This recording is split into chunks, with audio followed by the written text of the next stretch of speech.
The New York Times has a rather hilarious story out about Jeb Bush and what he's doing in New Hampshire today. So obviously he got thoroughly embarrassed and absolutely destroyed in Iowa, but he's staying in the race because he wants more abuse. So they say the following, quote, asked Tuesday evening by reporters how well he felt he needed to do in New Hampshire, to justify staying in the race, Mr. Bush struck a defiant note.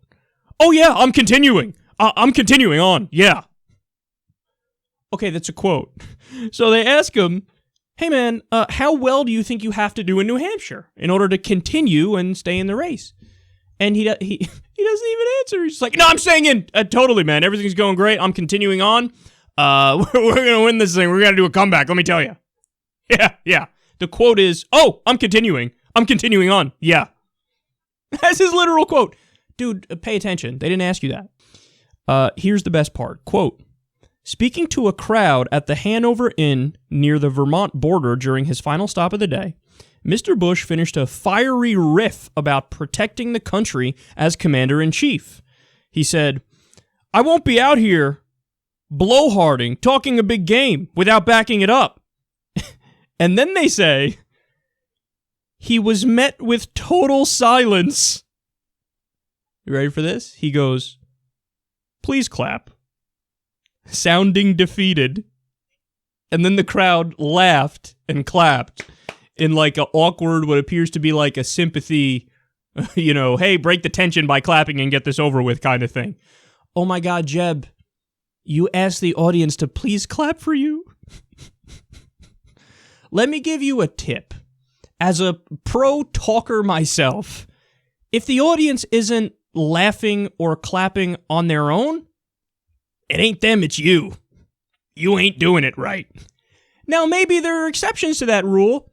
For example, if I go in front of a religious crowd in Saudi Arabia, it won't end well for me. And I won't get many claps and I won't get many laughs. But this is a room that's supposed to be already on your side.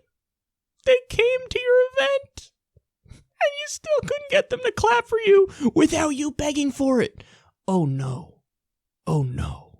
I think the next president needs to be a lot quieter, but send a signal that we're prepared to act in the national security interests of this country, to get back in the business of creating a more peaceful world. Please clap.